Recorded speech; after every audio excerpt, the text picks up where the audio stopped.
Namun demikian Rasulullah sallallahu alaihi wasallam pernah mengingatkan kita bahwa kesehatan dan waktu luang adalah dua nikmat yang seringkali dilupakan.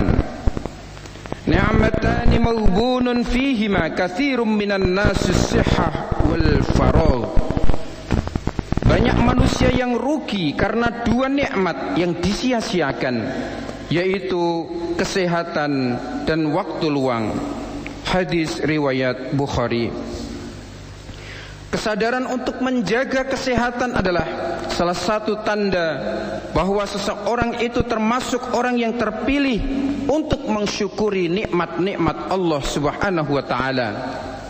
Akan tetapi sebaliknya, jika seseorang tidak peduli lagi dengan kesehatannya, itu bisa jadi tanda bahwa mereka termasuk orang-orang yang merugi. Kesehatan itu sangat berharga, bukan hanya untuk fisik kita, tapi juga untuk keberlanjutan amal ibadah dan segala aktivitas kita sehari-hari.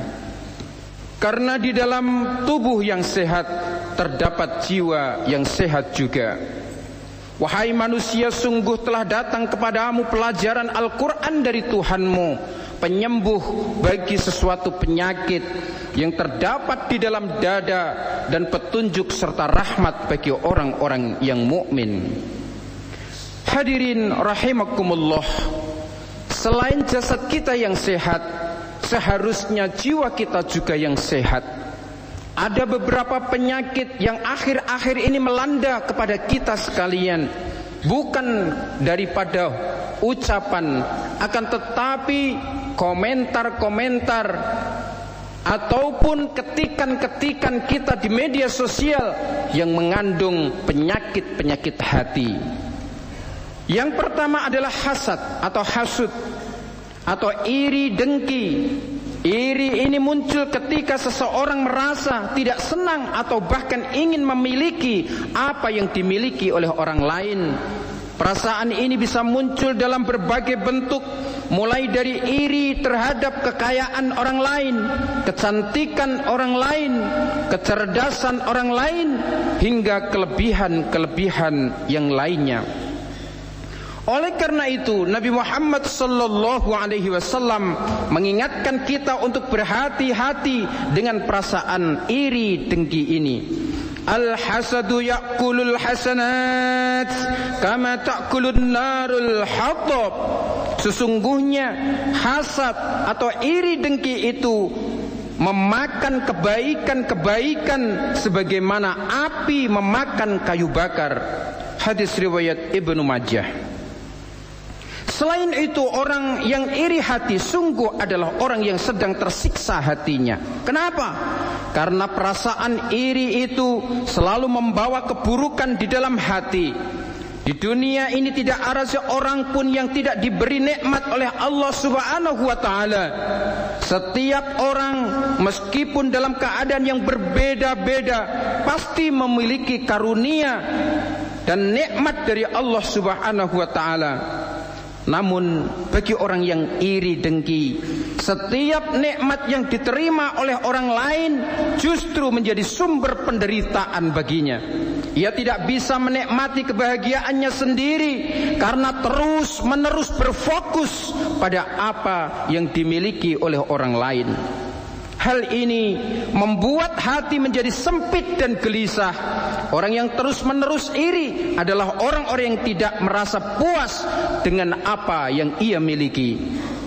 Meskipun sebenarnya Allah telah memberikan begitu banyak nikmat kepadanya, bahkan rumahnya bertingkat, naikannya adalah naik mobil yang mewah. Hadirin sidang Jum'ah yang dirahmati oleh Allah Subhanahu wa taala, penyakit hati yang kedua yakni riya atau pamer. Riya adalah perbuatan menunjukkan sesuatu, baik itu harta, amal, atau kebaikan kita, dengan tujuan agar orang lain melihatnya dan memberikan pujian kepadanya. Ini bukan lagi tentang ikhlas karena Allah Subhanahu wa taala, tetapi lebih kepada ingin dipuji oleh manusia. Sungguh riya ini adalah sesuatu yang sangat menderitakan kepada dia.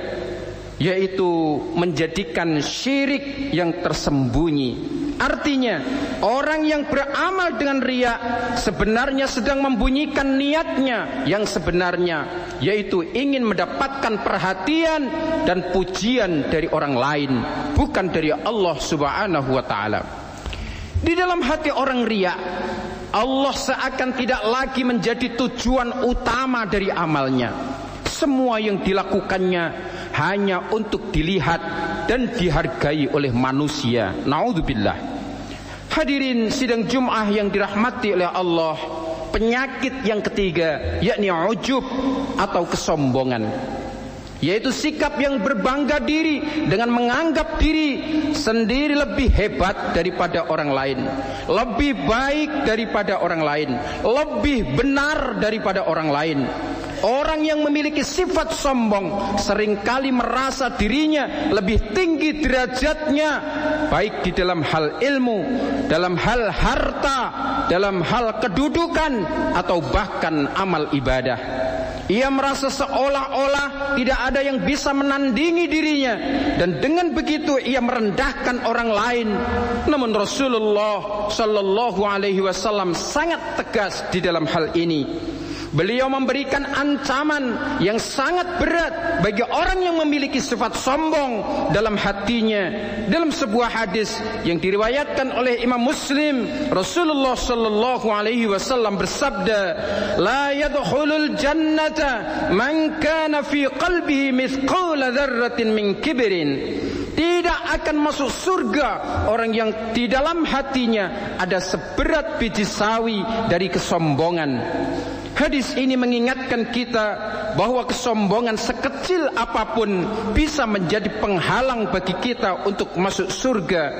Kita harus menyadari bahwa segala yang kita miliki, baik itu harta, ilmu, kedudukan, semuanya adalah anugerah dan titipan dari Allah Subhanahu wa ta'ala.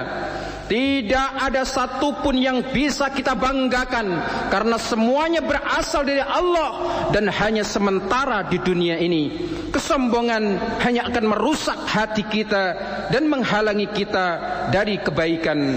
Hadirin sidang Jum'ah yang dirahmati oleh Allah Subhanahu wa ta'ala, salah satu cara terbaik untuk menjaga kesehatan mental, kesehatan hati kita adalah berzikir kepada Allah Subhanahu wa ta'ala.